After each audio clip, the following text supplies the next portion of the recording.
Hello and welcome to Talk from Superheroes. Hey everybody, I'm Andrew Ivamy. And I'm Diana McCullum. And you are listening to Talk from Superheroes, where every week we discuss a piece of heroic television or film. And this week on the podcast, we're talking about a new movie. We are talking about the prequel to the popular Hunger Games series. It is The Hunger Games, The Ballad of Songbirds and Snakes. Dear God, I've never seen a title take 4 lines on IMDb. There's an ellipses, and it can't actually be fully displayed on my phone. Oh, yours is a different display. Mine is 4 lines of a title. Okay. Interesting. Yeah, I'm looking at an ellipses. So it is The Hunger Games, The Ballad of Songbirds and Snakes is what we're talking about this week on the podcast. A new film out in the Hunger Games series. It is the prequel set around the 10th annual Hunger Games, set around the character who will become President Snow in the future of the franchise. Spoilers ahead. What a great little recap you've provided here. I love that for us. Thank you. And for the listeners? You know what? Useful man. Thank you for the lovely compliment. I'm feeling good right now. I like that. I like everything going on so far. Well, what we are going to do, since this is a new movie, it only came out a week ago, so whenever we talk about a new TV show or movie, we give a spoiler-free review. For whatever reason, you might want a spoiler-free review. Maybe you're on the fence about seeing it and you want a quick taste of our opinions. We're going to give you a spoiler-free review. Then, once you hear the theme song, that will be when we enter our spoiler-filled section of the podcast. So let's start with the spoiler-free review. We'll start with our usual, the simple question. Diana, did you like it? The simple answer, no, I did not like the Hunger Games / long title. The movie's as long as the title is the biggest problem with the movie. If this movie had ended when the Hunger Games ended, I would have been like, that was fine. I had a fine time. It's wildly long. It's wildly boring. I don't like a single character. I don't even like the character all that much who is like, everyone's behind her. She's the greatest Hunger Games victor yet. It's only been 10 years. It's not a lot of pots in the barrel. Pots in the barrel. Okay. New things. Wow. Yeah, it'll catch on. Okay. You just wait. Sure. It's just sluggish and boring. The moral quandaries are oddly uninteresting for a movie about killing children in an arena, or just kind of unexplored. They're interesting in theory. Weird performances. No one's great. No one's terrible, I guess. But just a slog of a movie that's way too long. And you can be long and good. And this is just long and so boring. I did not enjoy myself. Andrew, did you like The Hunger Games, The Ballad of Songbirds and Snakes? Yeah, this movie sucks. Yeah, this movie sucks. Yeah. It is long. It is dragged out. Nothing happens. It has no plot. It's simultaneously bigger and more science fiction-y than the original Hunger Games films, while also being smaller and more disinterested in getting to the science fiction-y dystopianness of it all. To be like, in this one, they are very focused on being like, let's look at the dystopian future and the way that affects politics. Also, let us not look at it, and this is basically just a romance story. So they've gotten bigger and more violent and broader while not caring at all, which is the worst possible mix. Everything about this is bad. The kindest thing I can say about this movie is that there is a lot of wasted potential here.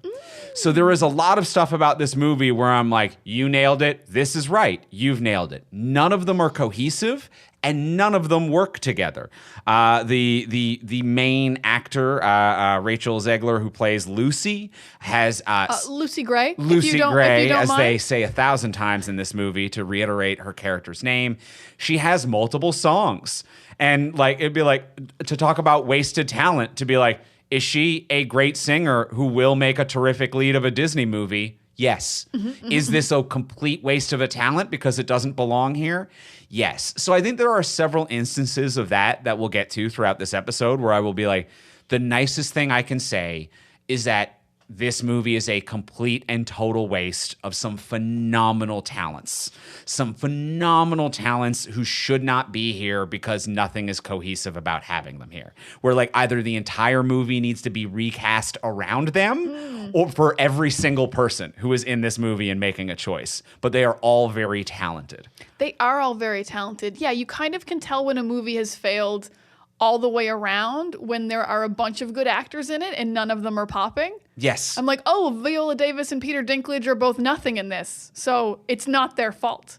Like something at the core of this has gone wrong. Yes. Yeah. The complete core of it is rotten. Yeah, there's no structure for them to climb with acting ability. Absolutely. To help elevate this. They're like, God, it all fell apart. Yep. So that's where I feel this is a slog of a film. This was difficult to watch, I would say. It was difficult to make it entirely through this. I completely agree, yeah. Especially because the sloggiest part is the last hour, which is unfortunate. Yeah, I'm actually going to say from minute 3. Oh, from minute 3. From minute 3, I had difficulty sitting. I didn't mind the actual Hunger Games.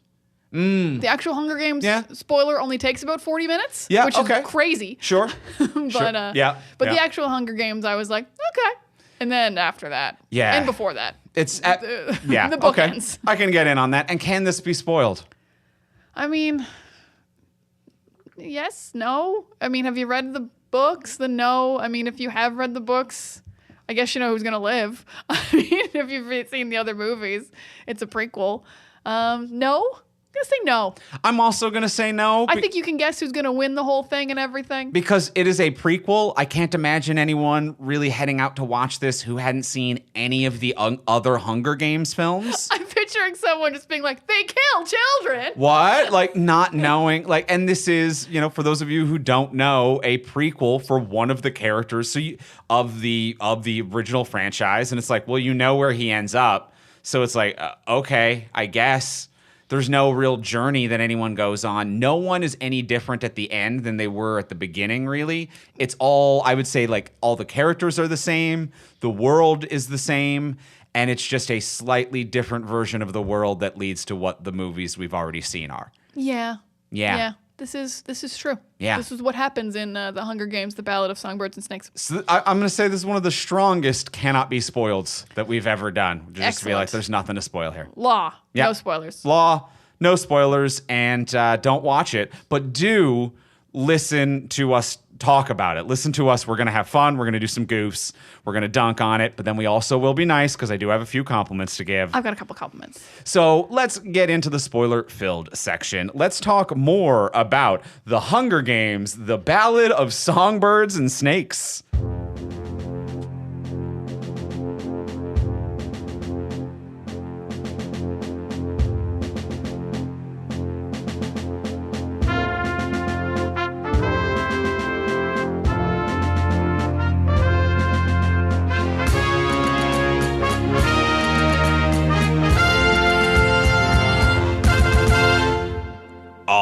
So we have seen it. We can now spoil it. Let's do so. This movie is just all over the place, huh? This movie is all over the place. I'm really locked on to something you said in the opening that I hadn't thought about that I think is almost incredible. And it's about the music because the main character, Lucy Gray. Lucy Gray, played by Rachel Zegler. Sings and songs a lot. It's like her thing. She's also, Rachel Zegler's an incredible singer. So that's not the that's Broadway, not the right? Like, I think Broadway before she did West Side Story, I would assume. A musical a musical training background. She's got the power and charisma of a Broadway actress. Mm-hmm. She's like a good singer. She only seems to have one song, which is crazy. But like so much of this movie is like the crowd loves her because she sings these songs and it's big shots of the crowd like being wildly moved by the songs she's singing. And as a person who loves musicals and songs in movies that are like proper songs, I felt literally nothing, which has never happened during a musical montage in a movie before to me. And that really is saying something because I love feeling stuff during songs and movies. I'll be like, yeah, give me those cries, give me those emotional impacts, the relationship builds during a song montage or something. And not a single song got to me, even as I sat there thinking like, wow, she's an incredible singer. Yeah, But none of these songs do anything. I agree. It is in the uncanny valley of musical, where we talked about it during the Marvels episode. No spoilers for the Marvels if our listeners haven't seen it, but there is one song in that. And I think if something isn't a musical, one song is the maximum number of song you can have that takes place in that world. Whereas this movie has 10, but isn't a musical somehow.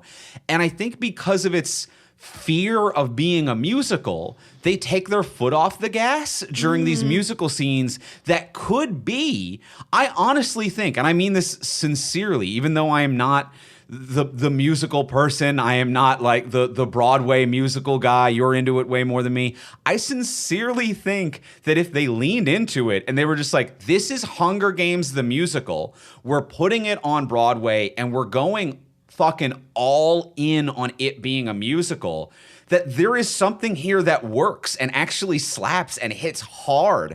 But there are like 12 musical pieces in this where they're just like, check it out, it is the musical piece. But it's not like, we're not like your mom's musicals, you know, we're not gonna like, I'm like, no, if you're gonna do it, love it and do it. If you're gonna do it, love it and alienate me, the guy who doesn't like musicals. Because right now you're half-assing it in a way that still alienates me and doesn't please people who like musicals. Both the people at this table, very different vibes about musicals, and neither of us liked the songs. So that's saying something. Now, I actually would disagree about the approach, though, because you're saying, like, go more in as a musical.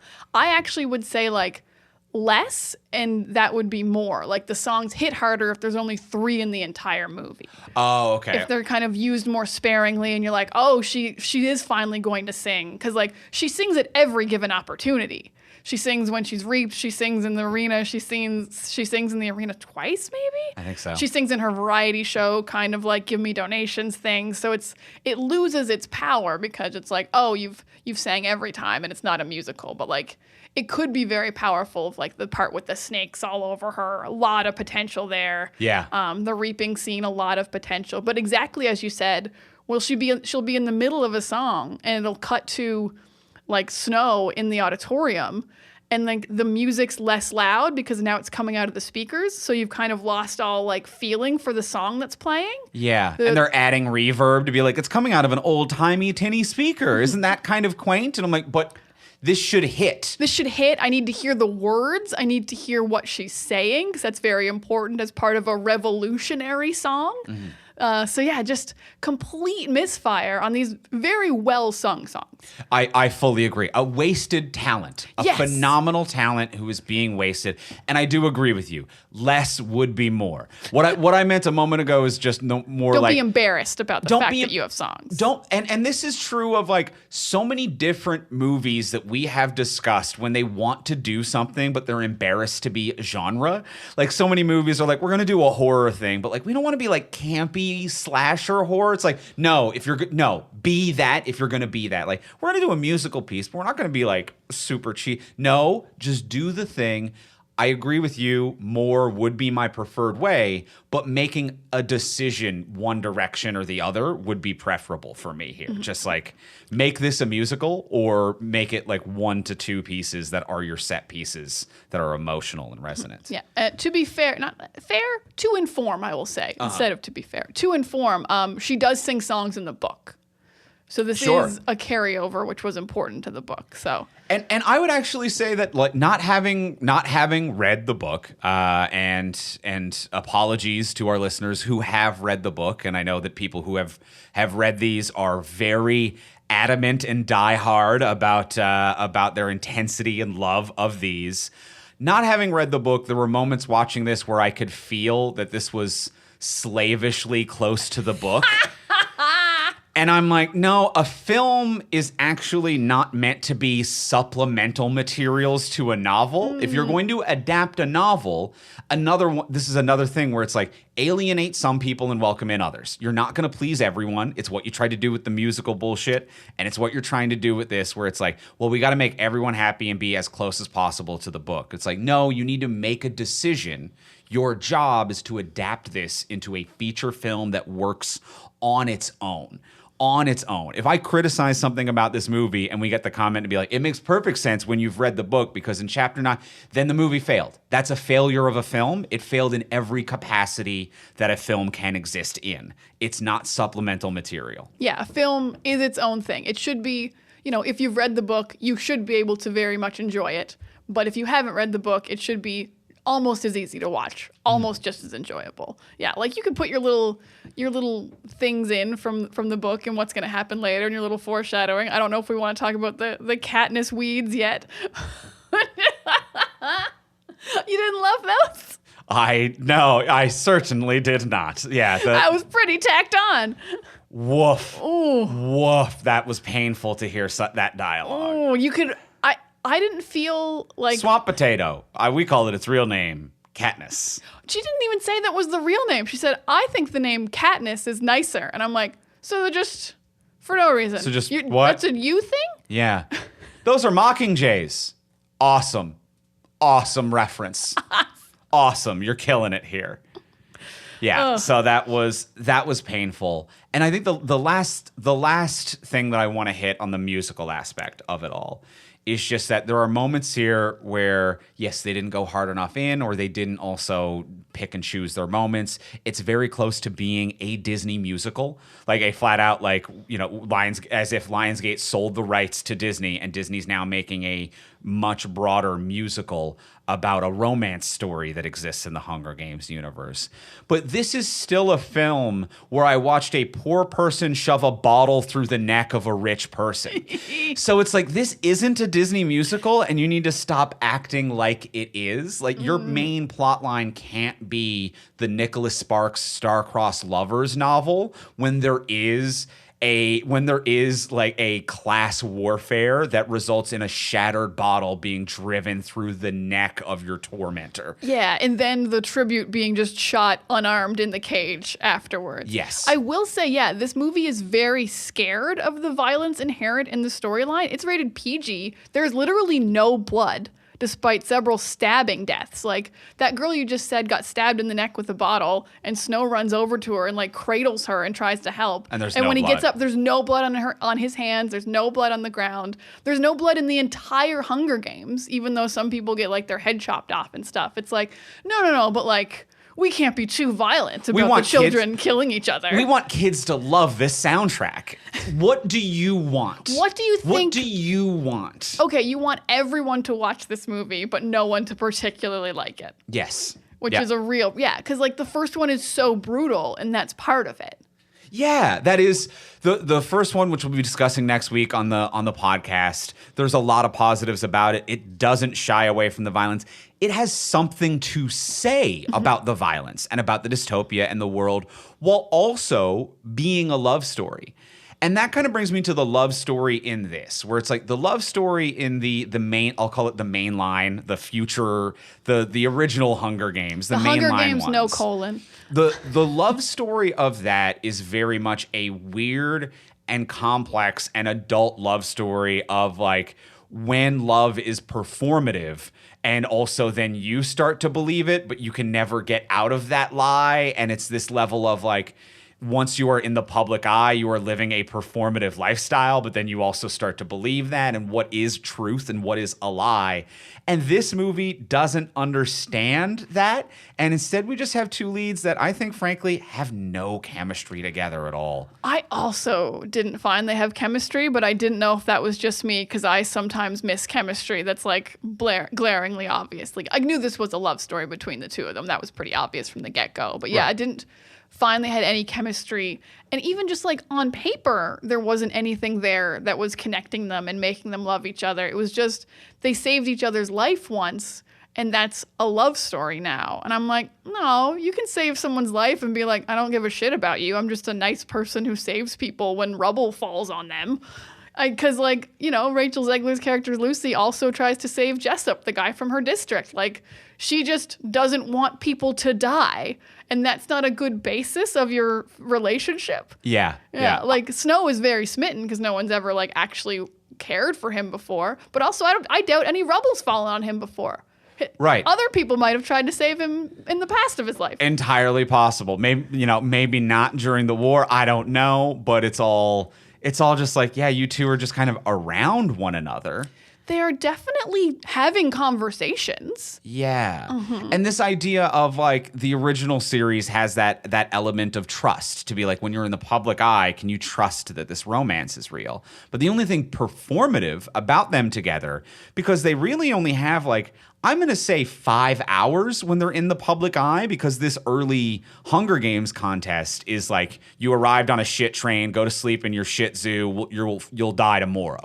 It moves fast. It moves, and I'm okay with it moving fast, but then for it to be like, and during that 5 hours they were awake and not at funerals, they became star-crossed lovers. It's like there was no time. There was no time, and the only thing performative here was her music, which is sincere. So what is it we don't trust? And they even try to hit that with her, to be like her being like, early on, to be like, I need to be able to trust someone as long as there's no lies. And it's like, ooh, the Hunger Games is all about like, can you trust someone when they need to lie to save themselves and you, because lies are the performance that keeps the public happy. And this idea of like, well, what is a truth actually better than a lie that saves lives? And there's so much to say in that original one. And in this one, she just says the word lie a couple of times. And then like in the last 10 minutes that becomes relevant. They really tack that on at the end. Yeah, and I think what else is weird about the love story is the movie doesn't say it's one-sided, but it's very one-sided, both in that the movie is very much from Snow's perspective. I assume this book is like the other books and it's in the first person from his perspective. I haven't read it also. But it's very much from his perspective. So you can kind of see how he's like maybe falling in love with her. He's watching her perform over and over. He's seeing her on the screen for hours and hours and hours. So from his perspective, and he's like, she saved his life. They have a little bit of a conversation where they share some food. So like, I can see him falling for her. But the idea that she's fallen for him when she has seen him for maybe 2 hours and spends the rest of the time in the actual Hunger Games, unable to like communicate back with him, has no idea he's doing things to save her life. She doesn't know that that's why the drones are flying in and hitting people, or she knows he gave her the poison. But like, yeah, there's nothing there kicking up her romance for him. Yeah. There's no reason for her to still be like, oh yeah, that guy from the Capitol who sent me into the games to die. Instead, it's like everything else about her past 48 hours has been more noteworthy than him. Where she's yeah. I remember when my friend from my district took a bunch of bat bites to save me in a dark train while I was shuttled to a zoo. That was very memorable. What happened to you today? Oh, you found out you might not get a scholarship. Aw, beans. Aw, you're the poorest one in the rich people area. Wow, what a tough life you have. Oh man, you don't have a lot of food at home, but the food at the university's free, huh? That sucks. I guess. And I'm okay with Snow being the lead character of this, because I actually think that there is a lot of complexity and difficulty into kind of showing the backstory of a villain, because like President Snow obviously is not the man who revolutionizes and changes the world. There are 60 more Hunger Games after this. Things are bad and it ends bad. And I think that there's a really good place for this complicated conversation to be like villainous authority corrupts all, and there's actually no way to function within that system without being eaten alive. And the good and morally gray version of that is Andor. Like there are sci-fi versions of that to be like, hey, look at what happens and how this destroys everybody. No matter what you try to walk away, you're fucked. You try to fight it from the inside, you're fucked. You try to fight it from the outside, you die. Yeah, you try to not let it change you, it changes you. So I think that there are ways to do it, and I think it's actually like a very adult and intelligent, complicated discussion that can be had that they just don't have whatsoever around the character of Snow. No, the whole movie is just too muddy. It's too long. There's too much happening.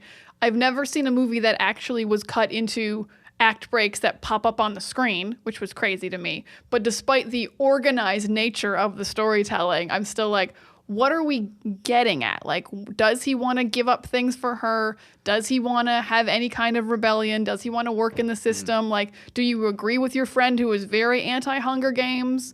Like, you really do just like kind of walk this, like, I only have an opinion when it's safe, but also like, I actually don't know what your actual opinion is, like, in the dark. Yeah. In private, I don't know what your thoughts are. I don't know what his goal is. I don't know what you're struggling with. And that's the other thing. Not only do I not know his goal, I don't know what he's pushing up against. Other than the world obviously being a very difficult and frictionous world that he is living in, but it's like, who's opposing what his goal is? Is his goal to be with Lucy? Because he can do that. And it is an internal conflict of trust? Or is his goal the scholarship? Is his conflict the teacher that was keeping him back? Or the doctor who's spying on him? Is it the system? I don't know what anyone is driving toward other than not dying at any point. Yeah, and like that sometimes can be a great goal. But it has to be not when you've introduced like maybe 8 things that are stopping you and 8 other goals. There are so many fucking characters that are unnecessary. So many characters, so many obstacles, so many goals. Yes. Yeah. Especially when you're introducing, because in like the other movies, it's like, these are the tributes. And really you just need to know the tributes, the people who are going to die in the arena. This movie is, here are the tributes. Here are each of their mentors. So here's 24 kids who are going to die, and here's 24 mentors. Yes. And that's insane. Yeah. That's no wonder this movie is 2 hours and 40 minutes. That's why. And then you've got Viola Davis and Peter Dinklage doing like other things, and then his family members. Like there's so many. Bern Gorman apparently just shows up at the end as well. Like so many people are in this movie. The call sheet must have been like a CVS receipt. Like it just goes on for days. What a great that's a classic stand-up joke right there. I like that. You know what? I like that from you. I can do a quick bit. Fuck, that's a good. I've got a tight 5 waiting in me. It's waiting to come out. Let's take that to the stage this weekend. I sincerely liked that. But yes, and clearly the 3 acts should be 3 different movies. I'm not saying I want more of this, but this is another example of slavishly staying to a book because there are things that work correctly in different mediums. Books can have a 43rd named character. Movies cannot have a 43rd named character. You cannot do it. The amount of time that a film exists in and the inability to go back and reread a character's name make it non-functional to put that many named characters in a film. And that is why then I'm like, I'm sure if you read the book, you're like, all of these people are in the book and they fucking suck in the movie and they need to be killed within the first 10 minutes. All of them suck. There's too many named characters. This just isn't how movies work. And even the very book translation, it feels like, of the large swaths of movie that miss characters, which is another thing that is functional in a novel, where you can be like, here is a character who is on the page between chapters 1 and 5. Then they're gone and they don't show up again until chapter 26. That is something that in a book, you're like, oh, they're back. That's cool. That's fun. I'm engaged. In a movie, when Viola Davis disappears for an hour, I stop giving a shit about her character because that's not how the pacing of film works. So it is just a really bad translation of a novel. Really. I would say I'm using the word translation loosely because it wasn't translated. It wasn't translated. And for all of these characters that are in this movie, other than Snow and Rachel Zegler, I wasn't even sure who the leads were. Yeah. Like the person who ended up being his like best friend who came to District 12 with him, I was like, I didn't even tack you as like a main. Like I thought the other rich kids were mains above you. I didn't understand the hierarchy of casting that was happening here. I only grabbed him as a main just because I think his performance is great, and he was one of the better actors. Yeah, and he understands his character. He did. He had the benefit of having a character with a very clear, like, I hate that I'm rich and I'm against the Hunger Games. Yes. And I was like, you're a very good actor, and you got a very lucky and your very clear motivations of like, I will not bend, I will not break, I'm against the Hunger Games, I'm pro-revolution, Yep. let's go, let's go, let's go. Love it. Yeah, Love it. really simple, easy stuff. I think that to switch over then on that aspect of a positive, Mm-hmm. back to like the negative of wasted talent, but a positive of good talent. So I think he does a phenomenal job of that character. So I think he really does a good job of Sejanus, I believe is the character's name. I think that was him. Yes. He does a fantastic job. I also think that Viola Davis as Dr. Gall is doing a million things, and it is the right tone. I think she is way over the top in an extreme way, where she made a choice that belonged in the original Hunger Games movies. And I think that was the right choice, and I would have liked more of that. And I think Jason Schwartzman also does a great job of being on the borderline of that. And I think that the original Hunger Games does a great job of being like, everyone who's a kid has noticed that the system is fucked. And everyone who's an adult doesn't wax philosophic about it. They are ambivalent to it because once the system works for you, you stop asking questions about the system. Whereas in this one, we have adults who ask questions, and it's like, well, why are we doing any of this then? So I want more people to be like Viola Davis, who are like, I am insane, and the system works for me. And there are no further questions. You don't need to worry about what the adults in the Senate are arguing about because we're all Dr. Gall. We're all fucking lunatics, and we've survived and are in power. I want more of that. I liked her choices. I see what you're saying, but I also was not super captivated by her choices. But I agree that it's interesting that she is like a precursor to what the Capitol will be. Because no one is really doing what she's doing. The big red gloves and like way more makeup than everyone else. She is what the Capitol will become. And that makes sense because she's running the games and she's designing the games.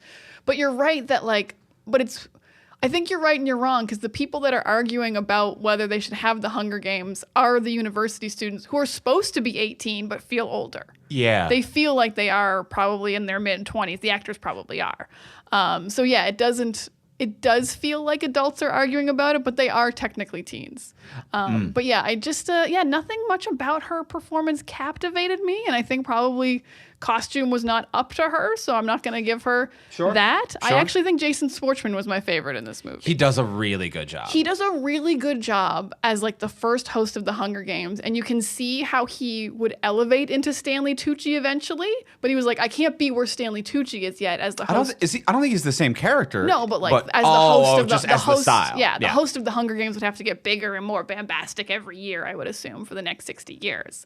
So you can see the transition, but I appreciate that he was like, I'm going to be fun and a host, but I can't be like as big and bombastic as Stanley Tucci is because there has to be somewhere to go in the hosting world. I get that. But he's very funny and he's very charming. And like even just his like, I can't believe they let him keep so many little asides, like calling the restaurant and being like, these kids are taking so long to kill each other.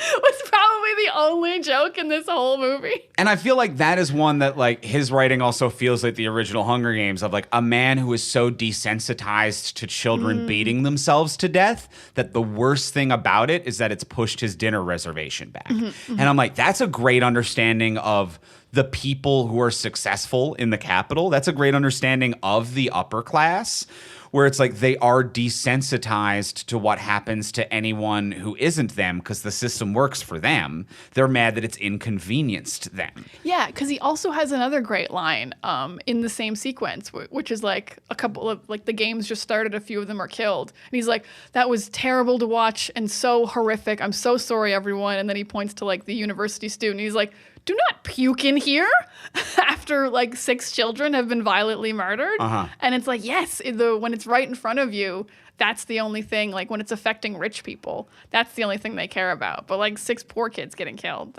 he's just whatever. Yeah. And yeah, it's a really good kind of microcosm of the world, and he does act it very well. I think he's really really good in this. I agree. He is a delight. Even though we disagree on the Dr. Gall a little bit, I do think they both exist in the same world, and I can definitely see how Dr. Gall, I liked it, but it might be the dial turned up to 12, like just a touch too much. but they feel like they exist in the same world, in the same place. They feel and like they time. exist in the same world, and they exist in a world that will become the original Hunger Games. Yes. So Yeah. I can agree with those two performances. And Peter Dinklage's character as the dean, as the professor, I like his performance a lot. He's giving a more grounded one because he's one of the adults who doesn't like the Hunger Games and is kind of angry about it. I think he gives a great performance, and they've written his character as a mess. Like the whole movie, he is someone who bumps up against our main protagonist of Snow, our main character, who's like clearly has a vendetta against Snow and hates him. And we don't learn why until the end. And he's just like, I'm mad at your dad. Your dad made the Hunger Games. I did it as a goof. I'm now mad at myself, which means that I'm mad at you. Oh, is that why he was mad at him? Yeah, that's why. I never like a mad at your dad, mad at the son kind of trajectory, and he seems more reasonable than that. Yeah. But I also didn't know why he hated Snow either. Like, Snow ends up being a piece of shit, but like there was no reason for him to keep being like, you'll never get that fucking scholarship. I'm like, what did this guy do? Yeah. He seems to be as shitty as everyone else. He seems equally shitty. And they waited until way too long. Like, I wasn't interested to be like, why doesn't he like him? Because also for 2 hours of the movie, he's not in it. And he's not the main antagonist. So I'm like, I don't care enough. And you tell me the information way too late. So I hate how it's set up. But that moment when he's telling Snow about it, I'm like, Dinklage is giving a great performance. And there are even moments where I'm really sad the movie undercuts him, because his first introduction where he's like talking to the class and you see him like take a swig of something after Viola Davis's Dr. Gall is like manic and insane. And he takes a swig of something and he's just like, the Hunger Games, huh? And I'm like, oh, and immediately I was kind of drawn in. I'm like, I like the choice that Dinklage just made. I like this performance. And I'm like, clearly, like, you're in the Capitol and clearly you have respect, so they put up with you. But this isn't how anyone here should behave. Like, clearly you are a bit of a rebel. And he's giving this speech. And then 1 foot away, they have one of the teens turn to another teen and go, he shouldn't behave like this. He's a bit of a rebel. And I'm like, Jesus Christ. You have undercut this phenomenal, he owned that performance and you had no faith in it. So you had a teen character say his character traits to someone else, which sucks so bad. And also, she's a foot away from him. He would have heard her. No one else is talking. He's giving a speech, and they don't address that. She doesn't get in trouble in a world where, like, you're murdered for talking back to authority. And she's like, this guy's a piece of shit. He's drunk, and people here don't behave like this in public. I'm like, as an audience member, I got that from context. That sucked. You fucked up his performance. I hated that beat. That was a really obvious cutaway. Yes, I will agree. Like, it was just the two of them in the shot. I'm like, they reshot this later. They added this. Because also editing wise, right after she said it, it's like he's walking up the aisle and he's right next to her. Yes. Like, he would have heard that. 1 foot. But the whole point wasn't that he heard it. Mm-hmm. It wasn't like he was like, I heard that and now I know what people think of me or anything. And you're right. He is giving a very grounded, understated isn't the word, but like he's figured out the layers of his character, and he's just trusting the process. And the movie was like, people aren't gonna get it. Yeah, but this movie he's such a good performer that literally within 10 seconds, I was like, oh wow, I get it. You're a man in authority that everyone has to respect, but you don't respect the institution you're in authority of. Yeah, like when the reaping started, and then he just kind of sat in the bleachers, not in a chair, but not in a like wacky zany way, in a way like, I'll just sit wherever the fuck I feel like, and I'm tired.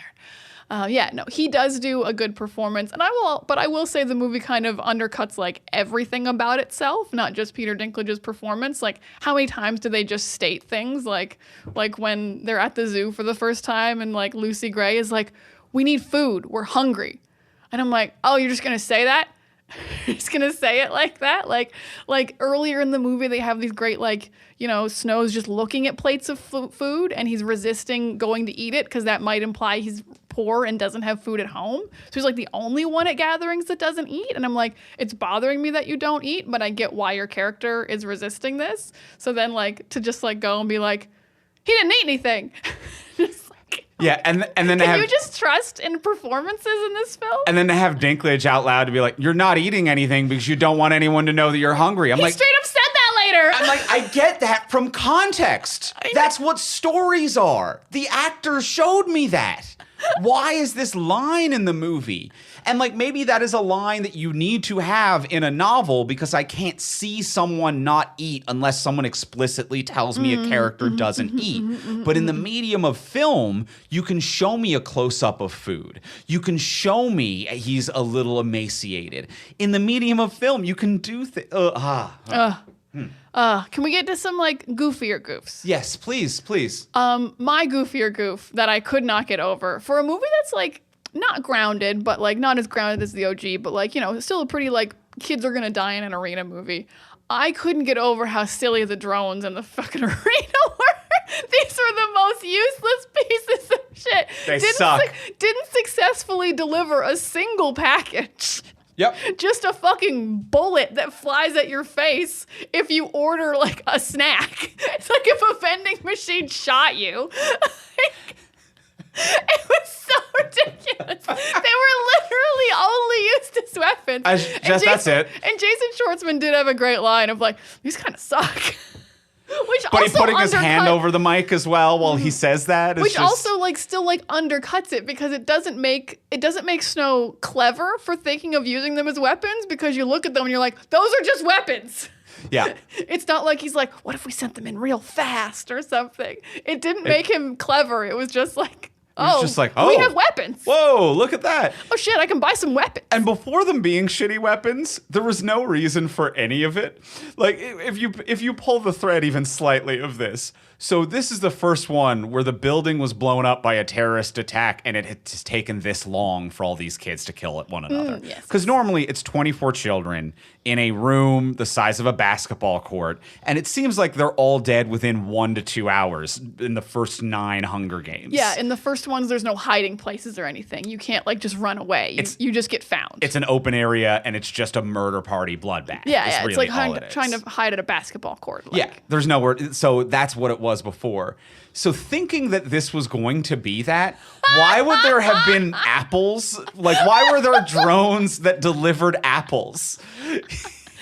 Well, the mentors have to do something. The apple drones. Yeah, like the fact that the drones weren't just weapons, like you can order a hit. Yeah.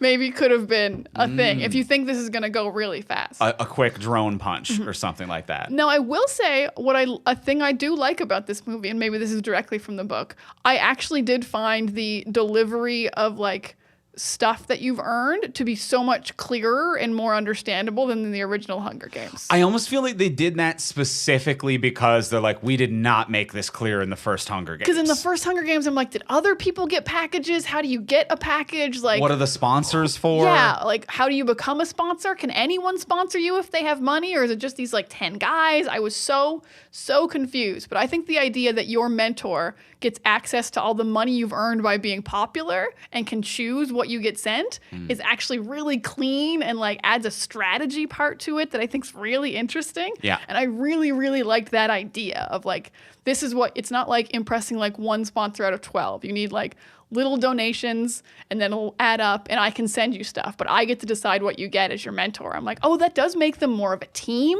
Yeah. It gives the mentor something to do in the games. I think that was really, really crazy smart.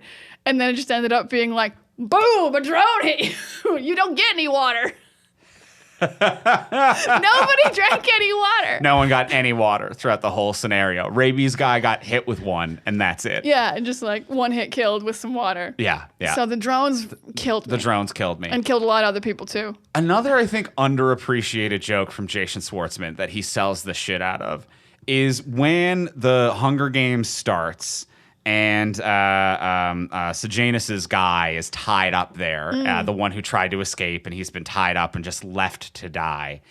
And he stands up and it's just like, this is bullshit, and throws his whole computer terminal towards the front, gets where the host was, points at the cameras, and is like, this is bullshit, we shouldn't be doing this, and leaves. And there's a moment of silence, and then Jason Schwartzman goes, and 9, 8, set, the implication that they weren't live during the freak out, that the guy gave the speech to the public to be like, don't love the hunger, and they weren't live yet, counting down to going live after the hero gives his big "this is bullshit" speech.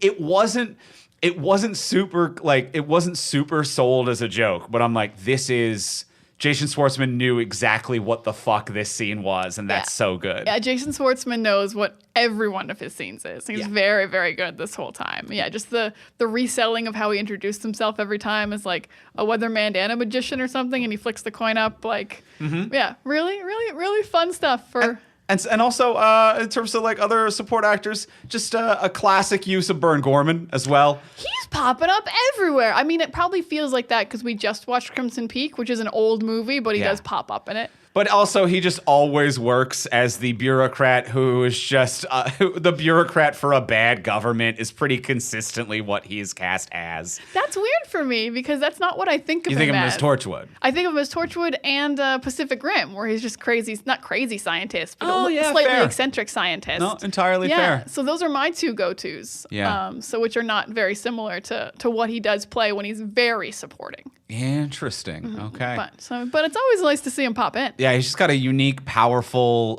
just commanding voice that is good as a military general. Commanding voice, good scowl. Good scowl, and also he knows the degrees of British to play as, because he's not playing British in this, but he still does that transatlantic accent where it's like, it's clear, strong diction, and it's not, I'm not British, but I do pronounce every word. It's the Fraser Crane transatlantic. Or, like the Cary Grant is the classic, but that transatlantic accent, and Bern Gorman knows how to nail that very, very well and play a general of almost any English-speaking military. Yeah, I can work anywhere. Yeah. Bern Gorman, just always working. Yeah, just always a hit. So I do like that. So that's a positive for me. I have a positive that's weird in like, there's a pattern here, but I guess it's a positive. I find it very strange that this movie and the OG Hunger Games both have a black male tribute who gets one awesome scene and no other character development. So in this one, it's Reaper, who is the bigger guy, and he's trying to defend Dill, who's from his district. He goes around and picks up the bodies of all the passed away tributes and buries them and puts the flag on them. It is an wildly powerful, incredible scene. Turns to the camera after he tears the flag down. How are you gonna punish me? You gonna punish me now? Yeah. It's wildly powerful. It's very similar to OG Hunger Games when Rue's other member of her district is like, you get one District 12, like that guy. I'm sorry, I don't remember his name. But yeah, very, very powerful that both movies are like, these characters will get no development. They will get one awesome scene, and you will never see them before or after. And I'm like, that's a weird choice. Weird flex. It's a weird flex. I want to see Reaper's movie. Yeah. This guy seems wildly complex and interesting. He rules. Yeah. So it was a great scene that I'm like, you've had no lines. Who are you? This scene has something to say, and it's not part of anything. I feel like I've missed an entire movie from your perspective. Yep. I think also it might just be longing for a better movie at that point, where I understand that this is based on a YA novel and it's a YA property, and we're not necessarily the target demo because we're not buying into the romance. I think it's also poorly sold as a romance. It's not that romantic. No. It's not that romantic. But when we're not the target demo and the romance doesn't work, we're kind of looking around and be like, who fucking rips? Yeah. Who's good here? Who kicks ass? Who am I betting on in the Hunger Games? I think Reaper's gonna take it. And it's fun to see him pop in then and be like, this is my dude. Yeah, this is the movie. I mean, it actually is kind of interesting to point out that Snow's right in the beginning. If you get to know the tributes, you care more when they die and you are more invested. It's like the movie isn't really listening to what the movie's saying about what makes movies interesting. Yes. Because Snow is like, if you get to know the tributes, you're going to care a lot more when they die. And literally, we only know Lucy Gray. We never really talk to the others. I know one of them has a cough. One of them's missing an arm. And I'm like, what are your character traits? What are your policies? What do you like and dislike? Nothing about that at all. What are your opinions on the war that just happened not too long ago? Yeah, only 10 years ago. 10 years ago, yeah. So it's like your parents might have fought in the war as Probably. well? Or were affected at the very least. Yeah, yeah. And that feels like something that they're not interested in discussing at all, where like they kind of talk about how it's like, well, the Capitol won the war and it has had some effects on the Capitol.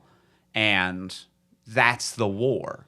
It's like, okay, but don't all of these kids either remember it or have parents who died, or like, you know, when you go out to District 12 at this point, are like, shouldn't it look like there are a bunch of ex-veterans who fought against you out there rather than there's no conversation to be like, this is within one generation of an armed resistance.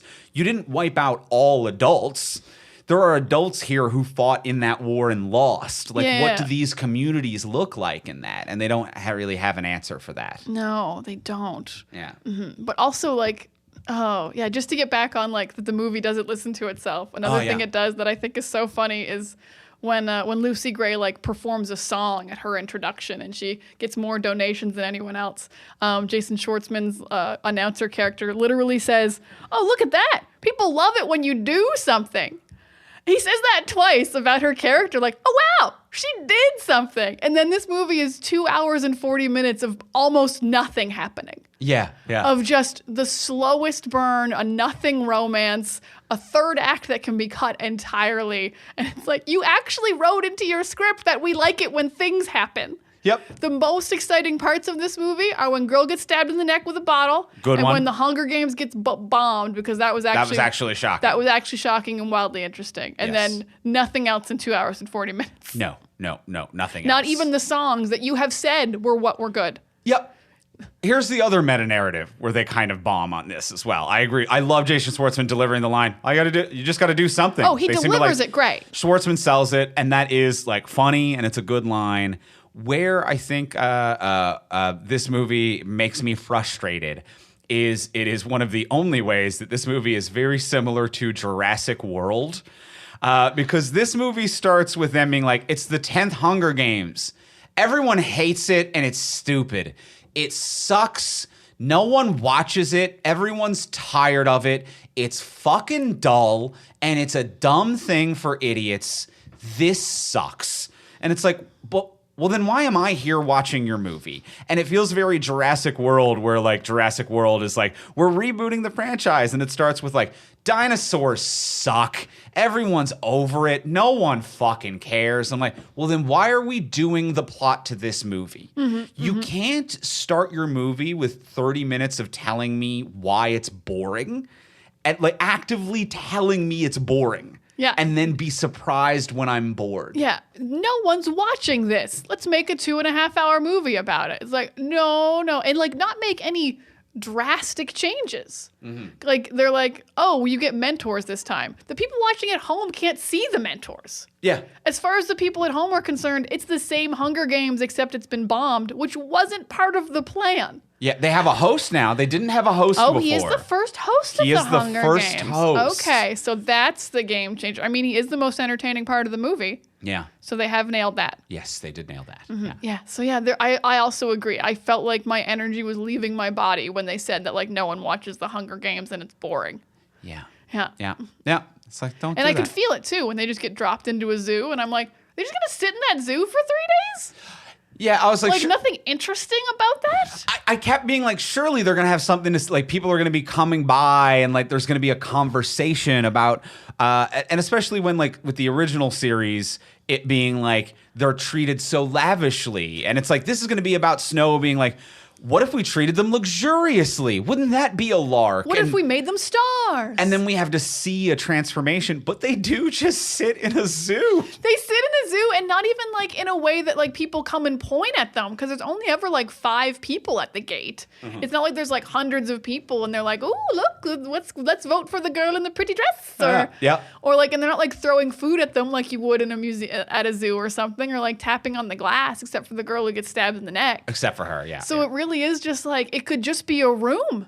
It could have been any just room. be a room. It could have been any room. Yeah. I think the last thing that I do want to mention is I want to talk for a second just about the pretty dress. Okay. Because this is such a missed opportunity for thematic parallel that maybe works in the book. But with Dr. Gall, with Viola Davis's character, with her like tank full of snakes. Yes. And having the conversation with the student be like, why are they so brightly colored? And then that one student who lied, getting bit and then dying and that being covered up, and Dr. Gall kind of being like, I think that if something is going to be murderous, there's no reason it can't do it with a flourish and show off. And then we have Lucy, who shows up, and I think it's meant to be that parallel of like Dr. Gall's experiment of creating something incredibly violent is showing you who it is right away. And Lucy is also that experiment that is going to be gone wrong. And it's meant to be that visual. But it's not. The dress isn't quite right enough, and it's only ever like in one shot. She's wearing it the whole movie. And you can kind of see it in that scene where at the reaping, where she gets selected. And then there are even the moments where she's in the zoo and one of the kids is like, what a lovely dress. Wow, really remarkable dress. That's what makes you special. And then the camera just cuts to a close-up on her face and she's like, thanks. Thanks. We've seen it, right? In the previous shot. What are we going to do, Snow? And I'm like, you've got to make this costume more remarkable and show it to me more if it's going to be the thing everyone... You have to make it remarkable if it's the thing everyone remarks on. And you have to show it to me more if it's going to be the thematic parallel of Dr. Gall's snakes. I will mostly agree with this. I actually think the dress is very pretty and I like it as it is. I agree that it's not displayed well because like when she does get reaped, it's the most you see of it, and also you see her compared to everyone else who's in like whites and grays. And she does have like a pretty much rainbowy dress. But you're right, almost in every shot after that, it's either her in a single, so you can't see what she looks like compared to everyone else, or it is her from like the shoulders up and you can't see the dress at all. Yeah. So I actually do think it's like nice and bright, and they also like miss the parallel, and like by not showing it well enough, they're missing the parallels to Katniss as the girl on fire. Like her dresses were her thing. Yeah. Like this is what made her popular. And like this is what's going to make you popular. Except like she just goes up and sings on her variety part. And it's not like, look at her beautiful dress and she sings. Like the guitar's blocking it. Yeah. You can't see the dress. Exactly. And she's supposed to be a Katniss parallel in a beautiful dress that no one else has. And if like, like what it is in the original Hunger Games, it's like it's President Snow being like, you have to be careful with a spark because a spark on its own is nice, but if you let a spark grow too far, and then they show Katniss Everdeen who is on fucking fire, and it's like that's what happens to a spark if you give it a second. And in this one, it's Dr. Gall being like things can still be very dangerous with a beautiful flourish. And then it cuts to a close-up of not seeing the dress. And I'm like, but that was your chance. This was your chance to show that parallel. But also, Lucy doesn't thematically follow that either. Like, she doesn't want to kill. She never does a kill, except for the poisoned water, which she didn't even really... That's kind of killing. That was a rough go for that tuberculosis lady. Tuberculosis lady would have been killed by snakes anyway. Yeah. I think you can sleep well at night being like, the snakes would have got her. She would have got her. I don't think anyone's sleeping well at night, but I see what you're saying. Fine. I think she'll get over it if she is in fact alive, or if the peacekeepers killed her later, or if he nicked her and she bled out in the woods. Who knows what happened to Lucy Gray? Yeah. But yeah, she doesn't become a vicious killer. She doesn't really get changed by it. She doesn't start a revolution. Snow gets a little disappointed in her and leaves. Yeah. So it's not a good parallel to the snakes. Yeah. But it's supposed to be. It's clearly supposed to be. I think it's supposed to be. Or it's supposed to be a parallel to Katniss, and it doesn't work that way either. Yeah. It's supposed to be something. It's definitely not supposed to be nothing. I agree with that. Because as we said, this movie likes to say things, and they talk about her dress a lot. They do. They do. I would be really scared, except I'm in my mom's dress, and I love this dress. Oh, wow, your dress is so pretty. Can we touch your dress? She went to the reaping in a really nice dress. Close up of her face only. Yeah, the Crowleys all wear beautiful dresses. I'm sorry, I don't remember what her group's name was. Whatever they were, it's Crows? gone. Something like that. Whatever. Whatever. The theater troupe. The improv troupe that roams the woods could not care less one bit about what is going on with her. How are you feeling? You got any final thoughts? I'm feeling pretty good. My final thought is not about performance or anything at all, but I watched the trailer for this movie like several times. It would play in front of other movies we saw. And I gotta say, from the bottom of my heart, I thought this was a love triangle movie, and it turned out that guy just cut his hair halfway through. Oh, interesting. I absolutely thought from the trailers, buzz cut military guy was a completely different man than Snow in the Capitol with his nice hair and his nice outfits. And I was like, oh yeah, another love triangle, Hunger Games. I've seen it. Yeah. And Rich boy, military boy. Yeah, I could not believe when I'm watching this movie and I'm like, oh, it's one boy. I felt dumb and also like they fucked up. Because I'm like, it's a love triangle. That's the whole thing. You have a Hunger Game, you have a love triangle, you have a revolution. I think that really leans into this was meant to have been 3 movies, to be like, that's the third movie where like fans are either torn between like, ooh, I love his new short hair, or like, I hate that they cut his hair for the third movie. It feels like it's here's a new look for a new film. Yeah. Oh, definitely. Yeah, it's way he's too short hair military boy in the third movie. I can't believe, sincerely, that she recognized him from the stage. I don't believe it for a single second. Yeah. He's a wildly different man in plain clothes with buzz cut. Yeah. So that's my final thought of, hey, I thought this was a love triangle with one dude as 2 dudes. Yeah, well, that's on them. That's on them. That's on them. Thank you. I like not taking blame. Yeah, that's their fault. And let's go in for the close. Let's ask the final question of what would you change? So now that we've discussed everything, what would you change about this if you could change anything? Before we do ask the final question, we will remind you, as we do every week, to please rate, review, and subscribe on Apple Podcasts, Spotify, Podcast Addict, or wherever you get your podcasts. Wherever you are listening to this right now, you can probably leave us a 5-star rating. You could hopefully leave us a review. We would absolutely love that if you could let people know that we're fun and we're fair and we're cool and we're hip and we're happening, or any other adjectives you would like to use to describe us. Whatever you want to throw down. A verb.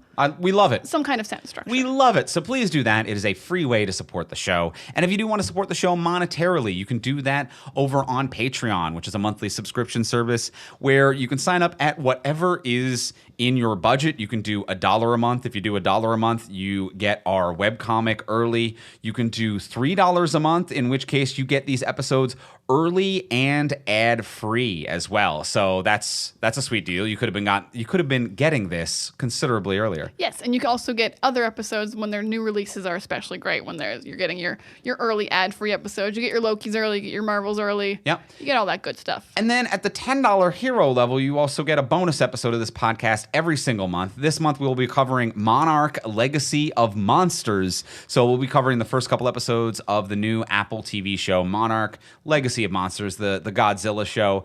So we will be covering that over on the Patreon. And yeah, if your finances change, you can always cancel or change your level at any given time. So check it out. Head on over to patreon.com/fromsuperheroes. That is patreon.com/fromsuperheroes.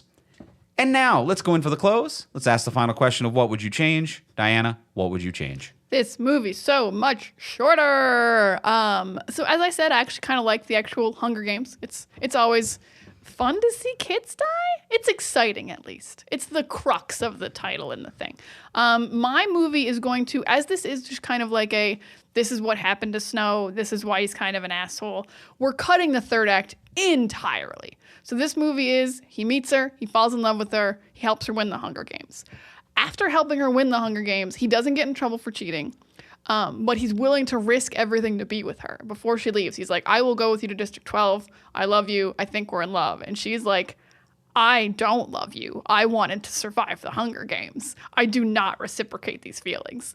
And she absolutely breaks his heart, like, openly, early. There's no relationship. He's been falling in love with her through, like, her performances and watching her, but she has not seen him very much and is not in love with him at all. And this is what breaks and jades him, that he's like, I risked everything for you. I risked my career, my family, all of this, and you don't reciprocate my feelings. I feel like he'd probably kill her, but I hate that. So let's not kill her, but like she just goes off and he fully like just villain breaks, and then he does turn his friend in for wanting to be a rebel, and that's how he moves up So he just does that kind of quickly as like his villain break. He turns his friends into the peacekeepers. And that's about it. I'm cutting most of Act 3 pretty much to like 10 minutes. And we'll just get out of there. We just get to go home earlier.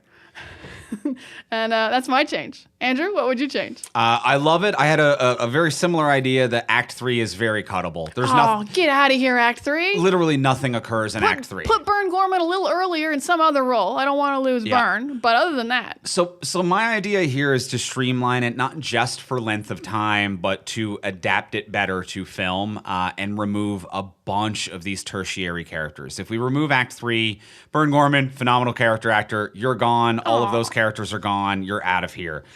The cousin and mom, they do nothing. The constant, like, I'm having a phone call with my cousin. Okay.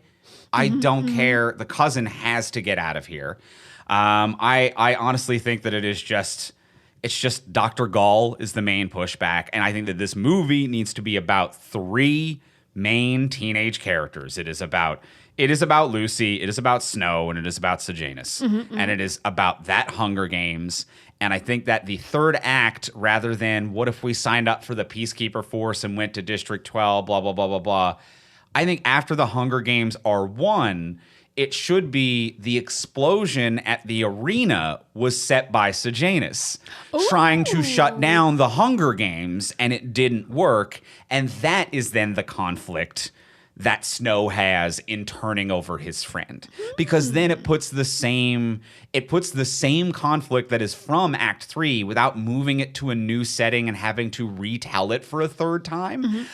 So it makes it a continuation. It makes it fluid. It makes it a reason for the story to keep going rather than kind of hard stop and start again. So I think it should be about these 3 characters. We cut out a bunch of the extra trainers. We cut out the cousin. Can we please cut out them walking into the Hunger Games midway through? That was absolutely ridiculous. Yeah, that's gone. So there's just so much stuff that's cuttable, but my main thing is that there are 3 known leads of this movie, and it is about how they interplay with one another. It is this guy, his love interest, and his best friend. And his best friend wants to affect change on the inside, cannot. His love interest, who he wants out, and then betraying his friend for a better life. I love that. Yes, I like the idea of Sejanus being like more clearly the third lead, because he is not at this point, and it's very shocking whenever he shows up in a scene. So I love that idea. Yeah, definitely, absolutely shorter. We can cut all this stuff. I would actually not cut the cousin, if I may. Oh, lay it on me. I would actually say that's one of the things I like most about this movie, as she is a character who has known Snow throughout his entire life and is visibly seeing the change in him and not liking it. I actually think it's a really nice, it's the only subtle piece of storytelling they're doing. Interesting. Yeah, like when she says, like, you look like your father, and looks disappointed at him for the first time, whereas she's supportive and loving of him up until that point. I actually really like the cousin. Okay. Noted. I'll fight for the cousin a little bit, but definitely we can cut all this other stuff. I won't even necessarily fight to remove her. It's just we need fewer tertiary characters. What if there's only 12 tributes? It's only the 10th one. Yeah, just take it easy on one. Just be cool. Yeah. Either a girl or a guy from each district. Yeah, absolutely. Co-ed. So you take it. Yeah, let's do that. I just want to streamline this and it to be about those 3 people and it to be about something. Yeah. Lock in on a theme, which is it that systems and institutions are inherently corrupt and will corrupt you if you stay within them? Is that what it's about? And if it's about that, that's what it should be. Because right now it's not about anything. It's not about anything. It has a lot of thoughts about different things, but it's not about anything. I agree. Sweet. Well, consensus. There we go. Gavelled. That's law. Well, that will do it for The Hunger Games, The Ballad of Songbirds, and Snakes. Nailed it. Nailed it in one take. Next week, we will be back, and we will be talking about the original Hunger Games. Yeah, we're going chronological within universe. Hunger Games 1. In the meantime, if you want to get a hold of us, you can find me on Instagram. I'm at Ivimey, Ivimey. Where am I? I'm on Tumblr at Words of Diana, and I'm at Pics of Diana on Threads, because your Instagram name becomes your Threads name, and I should maybe see if I can change that. No. I have a lot of pics on Threads. There it is for now. That's it for now, though. And if you want to find all of our podcasts and everything we create, head over to FromSuperheroes.com, and we'll talk to y'all next week. Bye.